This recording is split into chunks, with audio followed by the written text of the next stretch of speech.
일본인들이 지금 가난해진 건가요? 상당히 가난해졌죠. 생활이 굉장히 팍팍해진 거죠. 어떤 사람들은 머지않았다, 일본의 주가 폭락은. 최근에 박사님께서 일본이 동남아보다 못한 수준으로 떨어졌다는 코멘트를 하셨던데 그거 어떤 의미예요? 그거는 이제 뭐 간단하게 얘기하면은 이런 얘기입니다. 일본의 많은 사람들이 글을 쓰는 게 어떤 식으로 글을 쓰냐니까 자기가 지금 태국에 있는데 과거에는 태국의 여행객들이 다수가 일본인이었는데 지금은 보면은 아시아 사람들 대부분이 한국인이거나 중국인이라는 거예요. 근데 지금 중국도 사실 지금 상당히 좋지 않잖아요. 대부분이 한국인이라는 거예요. 네. 그러니까 한마디로 말해서 일본이 과거에는 잘 나갈 때는 동남아 쪽으로 여행들 많이 오고 있는데 지금은 어려우니까 동남아로 여행 온 사람이 거의 없다 이 얘기예요. 한국인이 넘쳐난다 이거예요. 그거는 동남아뿐 아니라 전 세계 다 그런 현상인데 다른 데는 말할 것도 없고 동남아조차도 그렇다는 거고 또 하나는 이제 동남아에서 온 필리핀 여행객이 인터뷰에 뭐라 그러냐니까 아니 일본 물가가 우리 필리핀보다 더 싼 것 같아요. 그런 얘기를 했어요. 그러니까 지금 현재 160엔까지 엔즈로 급격하게 내려왔을 때 이 일본의 물가가 굉장히 싸게 느껴졌다는 거죠. 네, 그래서 그 얘기가 나왔던 겁니다. 그리고 일본 국민들이 돈 없어서 뭐 와규도 못 먹고 주스도 못 마시고 호텔도 저렴한 곳 이용한다고요? 그렇죠. 정말인가요? 그 얘기는 이제 뉴스에 나왔었어요. 네. 영상에도 나오고 그 많이 나왔었죠. 유튜브에서도 누군가 다루기도 했고 그 주스를 못 마신다는 얘기가 뭐냐니까 주스가 이제 수입에 오잖아요. 대부분. 근데 저쪽에서 날씨가 좋지 않아 가지고 그게 수입량이 적어지면서 가격이 올랐다는 거예요. 그러니까 그게 수입 가격이 높아지고 그래서 이제 들어오니까 그게 이제 가격이 높아지니까 사 먹기 꺼려진다 이러니. 그래서 와규는요? 와규 좋아하잖아요. 와규 좋아하죠. 와규는 해외 관광객들이 너무 좋아하니까. 저도 갈 때마다 먹습니다. 그러니까 그쪽에 팔 때 가격을 높일 거 아니겠어요? 그 높은 가격에 일본인들 못 사먹는다 이 얘기예요. 호텔은요? 호텔은 이런 겁니다. 지금 현재 팬데믹 이후에 팬데믹 때는 여행객이 거의 없었잖아요. 그래가지고 그때 사실 일본의 호텔들 엄청나게 다 망했어요. 한국도 그랬잖아요. 한국도 저기 강남 쪽에 가보면요. 내가 그쪽에 연구실이 있어가지고 한 1년 다녔는데 그때 소위 말하는 호텔들 있잖아요. 전부 다 부수고 새로 지은 오피스텔 같이 숙박시설이 아닌 이런 걸 다 바꾸더라고요.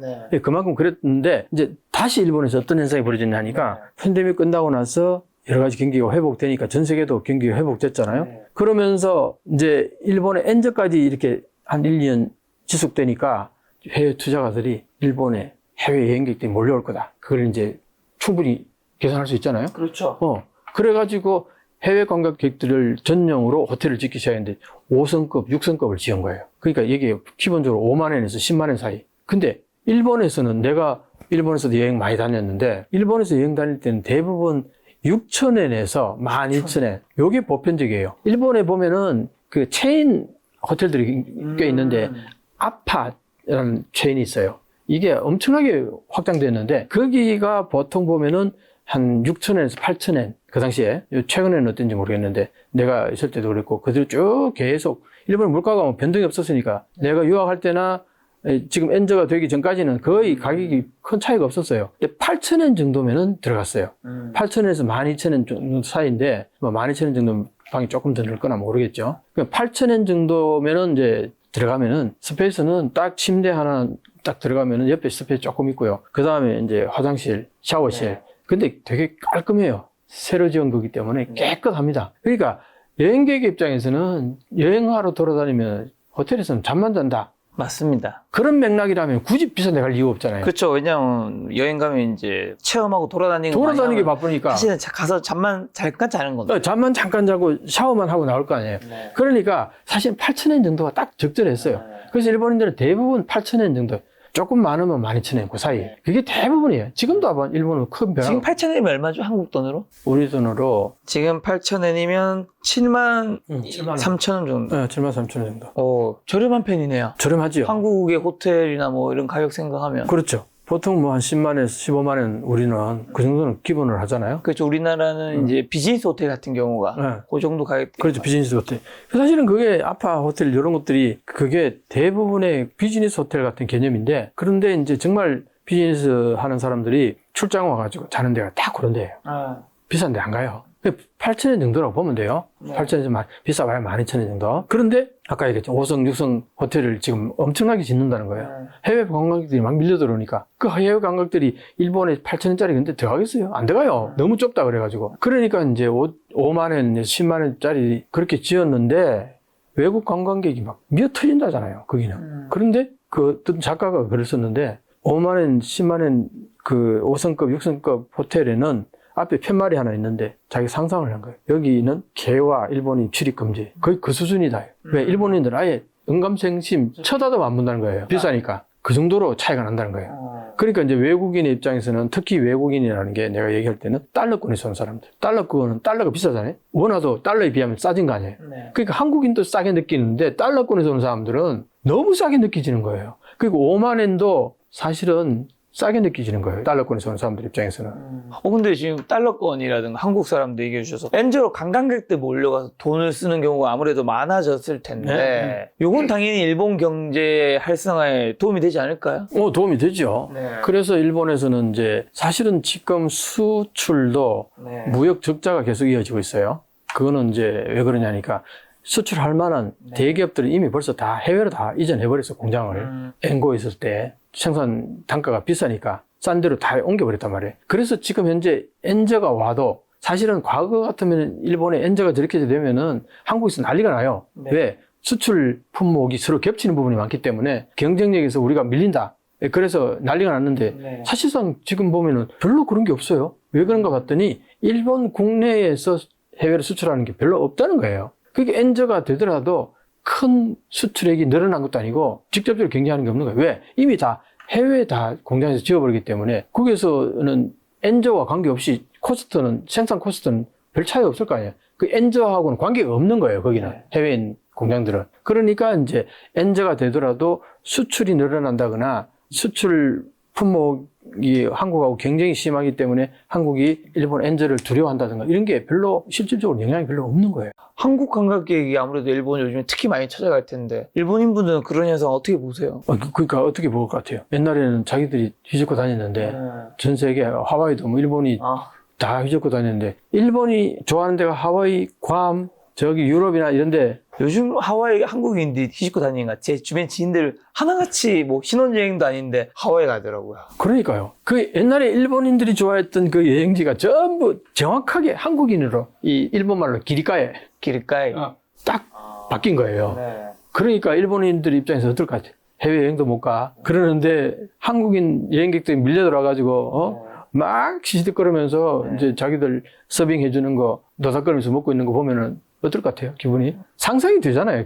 그만큼 일본인들이 지금 가난해진 건가요? 그런 거죠. 가난해진 거죠. 상당히 가난해졌죠. 한번 생각해 보세요. 내가 예를 들어서 30만 엔을 돈을 받는데 과거 같으면은 30만 엔이면은 뭐 달러로 바꾸면은 액수가 있을 거 아니에요. 근데 지금 1달러당 100엔, 105엔, 110엔 할 때 달러로 바꿨을 때 돈하고 지금은 달러당 160엔이 40% 달러로 바꾸면 내 지금 임금이 40% 줄어든 거나 마찬가지인 거예요. 그렇죠. 그러니까 어떻게 해외 나가겠냐고요. 해외 아예 거기 못 나가는 거죠. 유학도 못 보내요. 못 가요. 엔화가 떨어진 거랑 그 다음에 임금이 오르지 못한 거. 실질적인 임금이 감소된 거. 이렇게 두 가지가 동시에 겹치니까 아예 한마디로 생활이 굉장히 팍팍해진 거죠. 그러니까 이제 여러 가지 아까 얘기했던 뭐 주스도 사 먹기 어렵다 이런 얘기까지 나오는 게 설마 뭐 일본 모든 사람들이 주스를 못 사 먹겠어요? 그렇죠. 그건 아닌데 일반 서민들 중에는 그런 사람들이 꽤 이제 많이 생겼다 이 얘기죠. 지금 일본의 이 사진을 한번 보면요. 이거 어딘가에 교토인가요? 이게 교토일 거예요. 내가 보건 데는 여행 다니던 교토의 모습 같아요. 이 골목길에 저 어딘지 알 것 같습니다. 나도 어딘지 알 것 같아요. 근데 이 골목길에 사람들이 이렇게 많잖아요. 이런 건물에요. 스타벅스가 있는데 이 건물 그대로인데 안에 들어가면 스타벅스가 굉장히 일본스러워가지고 그 외국인들이 되게 좋아한다는 거예요. 네. 스타벅스가 너무 일본스럽게 꾸며놔가지고 하여튼 뭐 그러니까 이렇게 이제 많이 오는데 이렇게 많이 와가지고 보세요. 이렇게 보시면은 이렇게 이제 늘어났잖아요. 2023년부터 조금씩 늘어나는데 근데 2024년도 와서 보세요. 늘어나지가 않죠. 거의 포화 상태라는 겁니다. 이게 오버 투어리즘이라고 그런 얘기예요. 이미 찰만큼 찼다. 이미 찰만큼 찼다. 그래서 이렇게 해서 번 돈이 얼마인지 아세요? 5조 3천억 엔을 2023년도 외국인들이 돈을 떨어뜨리고 한 거예요. 그런데 그게 전부 순수익이 아니잖아요. 그럼 호텔에서도 경비가 나가니까 그렇죠. 그렇게 저렇게 다 하고 남는 순수익이 3조 5천억 원이에요. 3조 5천억 원. 많이 남았는데요? 많이 남은 거예요? 5조인데 3조가 남았다며? 그 5조에서 3조가 남았다. 그거는 많이 남은 건데, 그러니까 일본이 이제 수입이 무역 수지 같은 걸로 따질 때 그 수입이 과연 많은 거냐, 이렇게 이제 보는 거죠. 그러니까 이제 수출이 많아서 돈을 많이 벌고 수입은 적게 하면은 어떻게 돼? 화폐 가치가 높아지잖아요. 그러니까 무역 흑자가 계속 나는 과거 일본은 엔화가 굉장히 강했잖아요. 그래서 지금 거의 10년 가까이 일본의 무역 적자가 계속 이어진다는 거예요. 자, 이거는 한번 보면은 아까 왜 일본이 동남아 수준으로 뭐 얘기가 나오는 얘기가 뭐냐 하니까 이걸 보면은 일본 물가가 현재 싸다 이걸 가지고 이제 얘기를 많이 하는데 이게 빅맥 지수예요. 빅맥 지수 아시죠? 네, 전 세계에 있는 예. 맥도날드. 맥도날드 가격 가지고서 대체로 그 나라의 물가라든가 그 나라의 어느 정도 그 GDP라든가 국력을 어느 정도 네. 감안해 볼 수 있다. 그런데 한번 보세요. 이 스위스가 8달러 넘죠. 근데 영국, 미국, 호주가 지금 5달러 좀 넘었고 6달러에 가까이. 한국이 얼마냐? 4달러 조금 넘었죠. 타이가 4달러 조금 못 미치고 중국이 3.5달러. 일본이 몇 달러입니까? 3달러예요. 달러. 베트남이 3달러예요. 아. 이런 거 보고 얘기하는 거예요.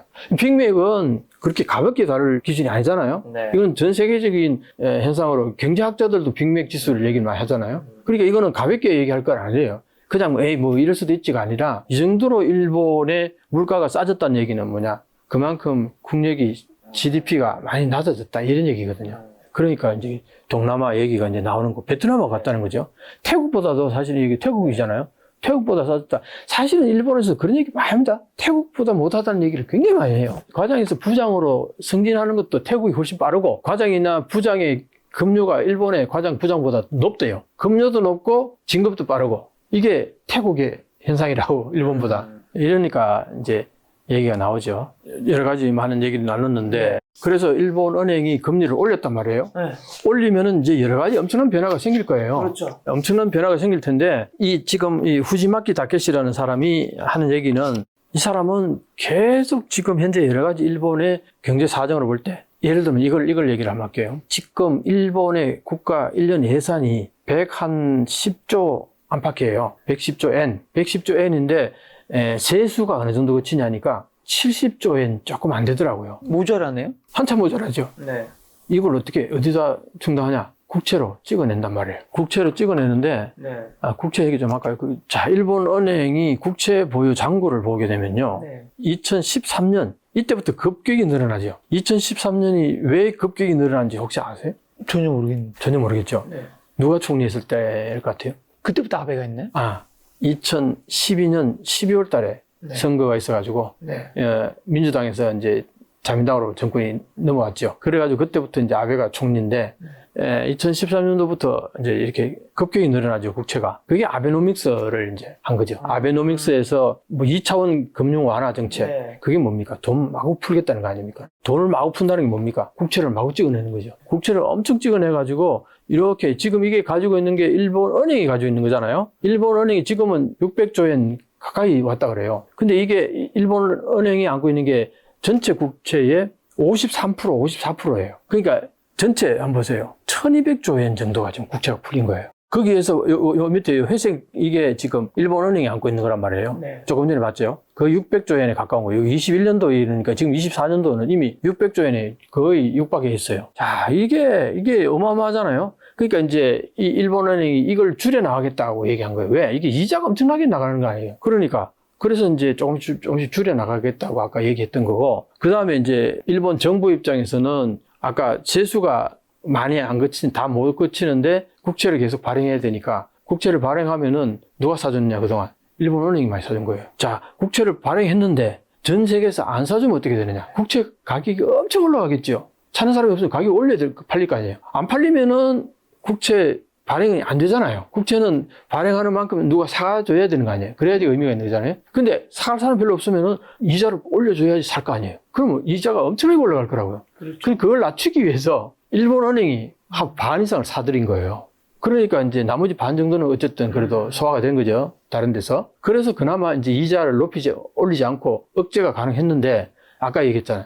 이제 국채 매입량을 줄여 나가겠다. 줄여나가면 어떻게 됩니까? 줄여나가면은 일본은행은 국채를 팔아야 되는데 일본은행에서 가장 많이 사줬는데 가장 많이 사줬는 데서 덜 사겠다 그러면 누가 딴 사람이 사줘야 될 거 아니야. 이 문제가 심각한 거예요. 딴 데서 살 사람이 없으면 어떻게 됩니까? 국채가 가격이 치솟는 거죠. 이 문제가 있어요. 자, 그래서 이제 어떤 현상이 벌어지냐니까요. 지금까지는 미국을 비롯한 세계 각국이 이 금리를 올려 인플레이를 억제하려는 와중에 일본만 금리 인상에 소극적이었다. 지금까지 그래서 162엔까지 막 내려가고 했잖아요. 이게 계속 이게 유지된다면은 1달러당 180엔, 200엔은 모자랐다 이런 얘기를 했던 거예요. 그러니까 이번에 이제 0.25%를 올린 거죠. 일본 은행이. 이걸 막기 위해 가지고. 네. 그 다음에 두 번째 요인은 뭐냐니까 이게 1달러당 500엔이 현실감이 있다. 이 엔제의 세 가지 이 단계가 있는데 그래서 이제 그 단계를 설명하는 거예요. 이게 지금. 그래서 이제 두 번째로 보게 되면은 과도한 금융 완화의 방치. 지금까지 이걸 해왔잖아요. 이 두 가지는 지금까지 일본 은행, 일본 정부가 해온 거예요. 그 세계 각국이 이 시장에 과하게 풀린 화폐를 회수하고 있는데 일본만 그러지 않아 세계로부터 불신을 받았던 거죠. 그 왜 그러냐? 지금까지 뭐 다른 나라들은 대부분이 다 금리를 올렸잖아요. 팬데믹 때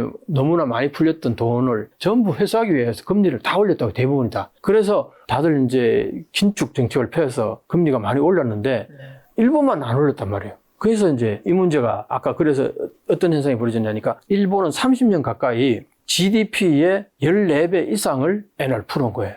30년 가까이. 근데 달러는 그동안 얼마를 풀었냐니까 미국 GDP의 2.5배. 미국은 자기 생산할 수 있는 GDP의 2.5배 달러를 풀었다면 일본은 자기 GDP의 14배 이상을 풀었단 말이에요. 엄청 많이 풀었죠. 엄청 많이 풀었죠. 그럼 어떻게 될 것 같아요? 가치가 떨어지겠죠. 이게 과거에는 일본이 무역이 예를 들어서 흑자가 나고 일본 경제가 어느 정도 탄탄하다 그러고 전 세계가 준기축 통화라 그러고 일본 경제에 대해서 신뢰가 어느 정도 있을 때 그럴 때는 이게 문제가 안 됐어요. 그랬는데 지금 이번에 보니까 팬데믹을 거치면서 급속도로 엔저가 되면서 여러 가지 일본 정부가 대응하는 거 보니까 이게 문제가 상당히 심각하더라고요. 네. 금리를 쉽게 못 올리더라는 거예요. 왜 못 올리는 봤더니 이 부채가 너무 많이 깔려 있어가지고 금리를 올린 순간 일본 은행이 안고 가야 될 그 이자 이게 어마어마하다라는 거예요. 그 네. 액수가. 그래서 잘 못 올린다는 건 이제 알기 시작한 거예요. 해외에서. 그러니까 지난번에 해외에서 이제 엔화를 마구 팔아제끼면서 달러를 막 사니까 엔캐리 트레이드라고 그랬죠. 이것 때문에 엔저가 급속도로 갔던 거예요. 그래서 지금 보면 이 두 가지는 여전히 효과가 있는 거잖아요. 금리 차는 이제 조금 올렸단 말이에요. 어제 0.25% 올렸어요. 그래서 요거는 금리 차가 조금은 줄어들었죠. 그래도 미국의 5.5%에 일본이 0.에서 0.1까지 차이가 이렇게 컸던 게 0.25% 올렸다고 해서 차이가 엄청나게 좁아졌나요? 그건 아니죠. 그게 아니잖아요. 그러니까 이게 과연 얼마나 효과가 있을 거냐, 이게. 상징적으로는 효과가 있어요. 앞으로, 일본은행이 금리를 올리는구나. 앞으로 또 올릴 수도 있겠구나. 그렇기 때문에 이제 투기하는 이제 세력들 있잖아요. 이 세력들한테는 경고가 되는 거죠. 잘못하다가 별로 크게 남기지도 못하고 네. 손해볼 수도 있겠다. 그런 인상을 주는 것은 확실히 이제 효과가 있는 거죠. 그런 의미에서. 그렇지만 실질적으로 이게 계속 오래 가버리잖아요. 이게. 그러면은 여전히 엔캐리 트레이드는 성행할 가능성이 있는 거죠. 싼 이자 엔화를 팔아버리고 높은 이자 달러를 사서 미국에서 그걸 운영하면 네. 금리가 그만큼 그래서 돈을 번단 말이에요. 네. 그러니까 엔캐리 트레이드는 이어질 거라는 걸 보는 거죠. 자, 그렇게 해서 지금 현재 이 부분에서 금리 차가 조금 좁혀졌다. 어제 금리 인상으로 인해 가지고 그 차이지만 그렇다고 해도 여전히 금리 차는 굉장히 아직도 크다. 이 부분은 지금까지 그 트렌드에서 엄청난 변화가 있느냐 하면 그렇지 않다. 이걸 이제 얘기하는 거고. 그 다음 과도한 금융 완화의 방치, 이거는 지금 뭐 10년 넘게 해온 거. 아베노믹스 그때부터 지금까지 10년 넘게 해왔으니까 그것 때문에 풀린 돈이 너무 많기 때문에 문제가 발생하는데 그걸로 인해서 1달러당 400엔에서 500엔까지 갈 요인은 바로 이 요인이다. 이 사람은 이렇게 보는 거예요. 그 다음에 이제 문제는 뭐냐? X데이를 얘기하는 X데이. X데이가 도래할 가능성이 많다. 이게 뭐냐니까 일본 통화의 신뢰가 실추할 때 이 X데이가 온다는 겁니다. 그게 뭐냐니까 일본은행이 채무 초과가 돼서 외화가 일본에서 철수를 시작하여 주식시장이나 채권시장이나 환시장 이 세 시장에서 한꺼번에 폭락한 트리플 저가라고 해요. 이게 발생하는 날을 X데이로 본 거예요, 이 사람은. 근데 이게 언제 올지 알 수가 없다 이 얘기를 하는 거예요. 자, 지금 당장 금리를 올리니까 어떻게 되면 일본 주가가 팍 떨어졌어요, 주식이. 그럴 수밖에 없는 게 그동안에 왜 일본의 주식 가격이 그렇게 뛰었느냐, 주가가 뛰었느냐, 엔저 때문에 뛰었다고요. 엔저 때문에 이 주가가 싸다고 느끼는 해외 자금들이 많이 들어왔어요. 그럼 사놓으면 어떻게? 엔고로 바뀔 때 팔으면 환율 챙길 수 있잖아요. 이거 저 주식도 사놓으면 오를 거라고 본 거예요. 왜냐? PBR 1 뭐 이런 것들 얘기했단 말이에요, 일본에서. 네. 자기 자산보다도 주식 가격이 낮은 거 PBR 1 이하라고 그러잖아요. 여기에 대해서 도쿄 정권에서 강하게 압력을 넣었어요. 자기 자산 PBR 1 이상으로 올려라. 기업 구조 개선을 하든 아니면 뭐 주식을 사든 어쨌든 1 이상으로 올려라. 그렇게 압력을 넣었단 말이에요. 그러니까 해외에서 보면 어때요? PBR 1 이하는 사놓으면은 1 이상으로 올라갈 거다? 사지요. 사는데 되게 싸단 말이에요. 그러니까 많이 샀어요. 그러니까 올라갔죠. 그래서 주식 올라가서 돈을 벌었어, 엔화로. 그런데 지금 또 뛰어버려요. 환율로. 환차익까지 이제 버는 거죠. 그래서 해외에서 주식을 많이 샀던 거예요. 그랬던 것이 지금 어떻게 엔화가 뛰니까 어떻게 할 것 같아요? 주식 샀던 사람들이 이때다 하고 다 팔 가능성이 있는 거예요. 해외 주식 산 사람들은. 지금 그래서 지금 주가가 많이 떨어지고 있다고 그래요. 네. 그래서 어떤 사람들은 머지않았다. 주가 폭락은, 일본의 주가 폭락은 그 얘기까지 해요. 근데 일본 증시가 올랐기 때문에 일본 국민들도 좀 부유해진 게 있는 거 아니에요? 그거는 그렇지 않다고 내가 얘기를 이제 하는데, 그걸 한번 보시면요. 네. 보통 외국에서 아니면 한국에서도 그런 얘기를 하죠. 일본 주가가 저렇게 뛰어서니까, 경제가 활성화되고, 일본 국민들도, 뭐 돈을 많이 번 거 아니냐. 이렇게 이제 인식을 하죠. 그런데 이 니케이 평균 거품기하고 비교를 해보면요. 1989년도 말에 이때가 피크 때였잖아요. 그죠? 지금 원래 2월달 비교를 해보면은 PER은 그러니까 주가 수익인데 61배였다고 그때는. 네. 근데 원래는 16.56배, 17배밖에 안 되잖아요. 이때하고 비교가 안 되죠. 그 다음에 아까 얘기했던 PBR 5.6배인데 지금 1.5배밖에 안 돼요. 그리고 해외 투자가에 의한 매상고도 보통 이게 해외에서 투자한 게 10%대밖에 안 됐다 그래요. 10% 조금 넘는다. 그러면 나머지 90%는 일본 국민들이 주식을 가지고 있었다 이 얘기잖아요. 그래서 이게 이렇게 뛰었으니까 그때 돈을 많이 벌었겠죠. 네. 주식으로. 근데 지금 어떠냐? 60% 이상이 해외 자본인 거예요. 그 주식이 올라도 일반 국민들하고는 관계가 없는 거예요. 그 얘기를 많이 해요. 인터뷰를 많이 하더라고요, 방송에서. 네네. 아니, 막 일본 주식이 막 4만 넘었다고 난리 법석을 뗄 때에 길거리에 나가지고 인터뷰를 하면요. 나하고는 관계가 없습니다. 전혀 자기는 피부로 느끼지 못한다. 주가가 이렇게 뛰었는데 안 가지고 있으니까. 내 삶의 질하고는 전혀 관계가 없다. 안 가지고 있으니까, 안 샀으니까. 왜 그런지 아세요? 이거 보세요. 절정기 때, 이때가 89년도 조금 전에 봤잖아요. 이때 주가가 4만 조금 못 미칠 때쯤까지 왔다가 네. 한번 보세요. 쭉쭉쭉쭉쭉 빠져가지고 쭉 빠져가 2013년도까지 빠졌죠. 이때 최저 가격이 7,500엔까지 빠진 적이 있대요. 4만 가까이 하던 게 계속 빠진. 누가 주식 사겠냐고요. 일본 국내에서 주식 있던 거 다 팔아버려. 대부분 다 팔아버린 거예요. 그러니까 일본 국민들이 주식을 안 가지고 있는 거예요. 그러다가 이제 이때부터 오르기 시작하잖아요. 그죠? 딱 2013년도부터 오르기 시작하잖아요. 이게 엔저. 아까 채권 많이 팔 때, 일본은행이 가지고 있을 때, 그게 결국 뭐냐. 아베 총리 시절에 돈을 마구 푸는 거 아니에요. 마구 푸니까 그게 주식으로 많이 간 거예요. 그래서 지금 이렇게 오른 거란 말이죠. 그렇게 올라서 여기까지 왔는데, 4만까지 왔는데, 방금 봤듯이 해외에서 대부분 다 투자를 한 거예요.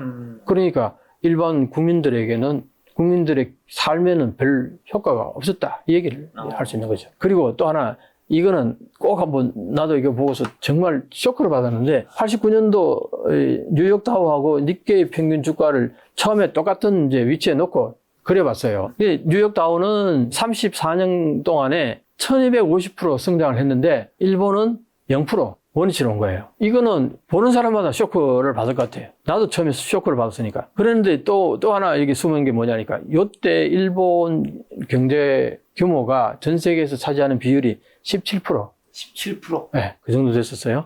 그 당시 미국이 한 25% 정도고. 미국은 엄청 차이가 나진 않았던 거죠. 그렇죠. 큰 차이가 안 났죠. 지금은 엄청난 차이가 나죠. 네. 지금은 일본이 몇 프로 정도? 지금은 10% 안 되지 않을까요? 4%랍니다. 17%였다가 4%로 축소됐어요. 그러니까 요것만 보면은 옛날에 그 좋았던 시절로 돌아왔다.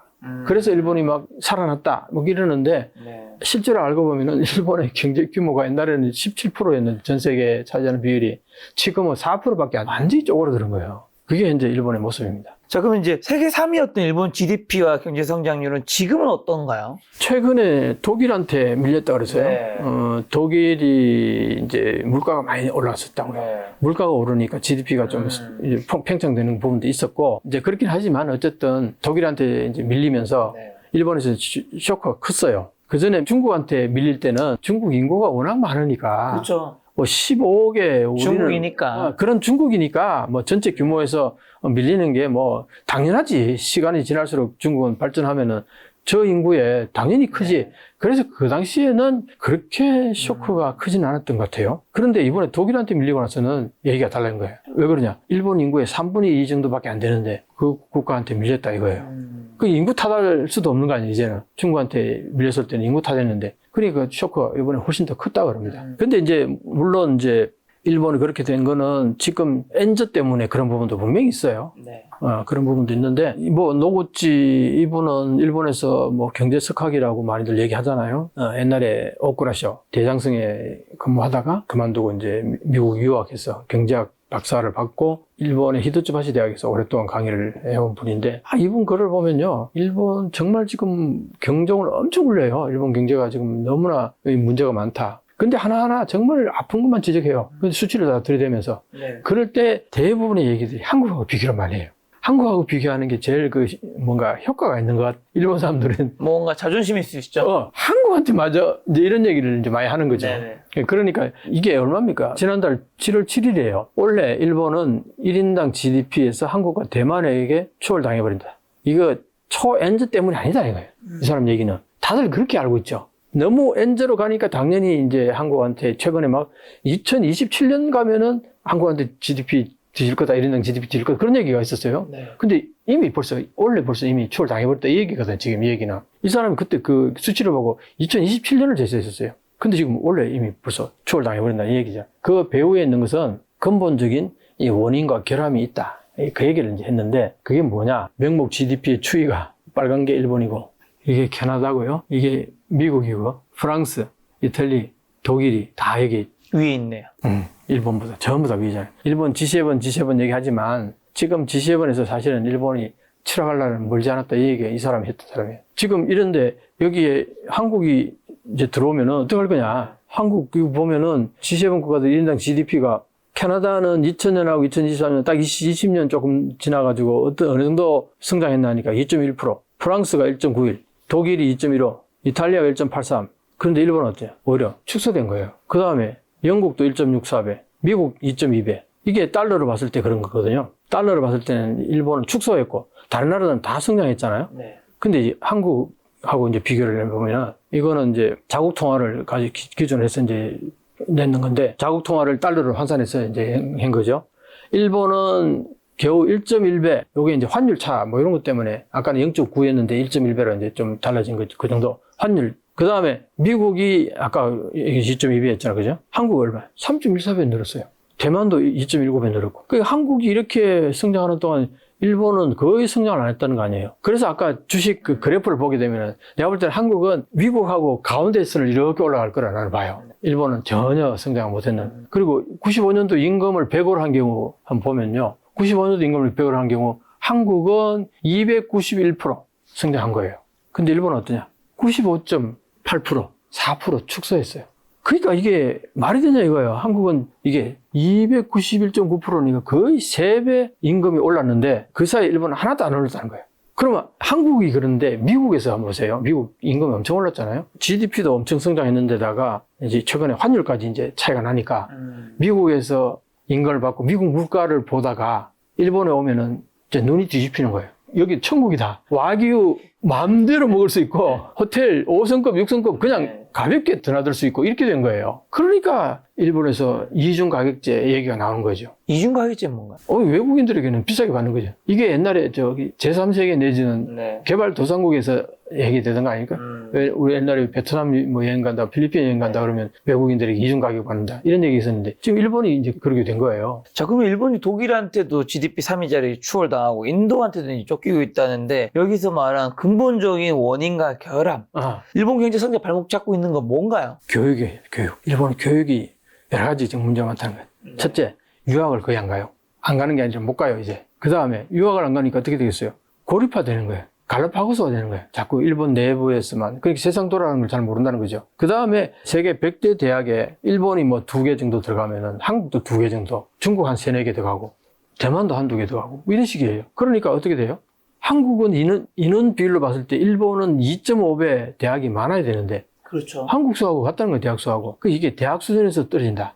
이런 부분. 그런 것도 있고 또 하나는 이제 내가 가끔 얘기하는 건데 일본의 교토 대학에서 거기에서 근무하시는 교수님이 이 박사님 요즘 문부성에서 계속 고문 내려오는데 한국 대학 좀 본받아서 개혁을 좀 하라. 그런 공문 내려온다는 거예요. 네. 이게 참 나는 처음에 그 얘기 듣고 이게 말이 돼요? 일본의 동경대 교토대학이 세계 100대 대학에 들어갈 텐데 교토대학에 대해서 문부성에서 공문을 내려보내면서 한국대학 본받아서 개혁을 좀 하라고 계속 공문을 내려온다. 이 말이 처음에는 나는 받아들여지지가 않았어요. 근데 그 사람이 서울대학에서 박사학위를 했던 사람이고 한국을 잘 알죠. 그러니까 그냥 하는 얘기는 아닌 거 아니에요? 그만큼 일본의 교육이 상당히 지금 문제가 많다. 교육. 교육이. 그리고 최근에는요, 1급 논문들 있잖아요. 이게 한국 논문 편수보다 일본이 더 적어요. 이런 문제들. 옛날에는 비교도 안 됐는데 한국하고. 네. 이런 부분들. 다 교육의 문제가 있다. 영어 교육은 아주 참혹한 거예요. 영어, 토플 점수 이런 것들 550점인데, 우리가 600 몇십 점, 그 다음에 GAT인가 뭐 있죠. G 뭔가. 그런 것들도 점수 차가 몇십 점씩 나고 몇백 점씩 차이가 나고 이런 거예요. 그러니까, 일본인들은 이제 영어가 기본적으로 이제 잘 안 되니까 외국인 기피증이 있는 거예요. 그러니까 진취적이지 못하다는 거예요. 한마디로 말해서. 그러니까 그게 갈라파고스가 된다는 거예요. 일본 섬 내부로 계속 들어가고. 해외여행도 잦아들죠. 유학 못 가지요. 대학도 그렇죠. 그러니까 이게 경쟁력이 확 떨어진다는 얘기입니다. 거기다가 오마에 게니치라고 일본에서는 아주 유명한 평론가이면서 경제학자이기도 하고 대학의 책임자이기도 하고 그런 사람이 있어요. 오마에 게니치라고 하면 경제하는 사람들 영어는 다 아는데 이 사람이 일본이 한국한테 뒤처지는 이유 2가지. 영어 교육하고 디지털. 이 2개에서 일본은 한국한테 경쟁력이 뒤처진다 이거예요. 이거는 아주 본질적인 문제다는 거죠. 이거 빨리 개혁을 하지 않으면은 일본은 한국한테 앞으로 계속 뒤처질 거다. 그 얘기를 하는 거예요. 방금 이 사람 얘기도 교육 문제였잖아요. 네. 다 교육의 문제가 있는 일본 현재. 공교육비라든가 이런 것 비용들을 따져보면 한국이 훨씬 높아요. 옛날에 일본이 안 그랬는데 지금은 학회 나가잖아요. 학술행사 나가면 일본 교수들은 돈이 없어서 돈을 잘 못 써요. 학회 옛날에는 일본에서 문부성에서 지원이 많이 나와가지고 일본 교수들이 주도하는 학술행사 같은 게 되게 많았는데 지금은 거의 못해요. 없어요. 그런 게. 주로 한국에서 제외해가지고. 네. 그만큼 학문과 관계되는 데 있어서도 이미 돈이 일본은 한국한테 많이 뒤처진다는 거예요.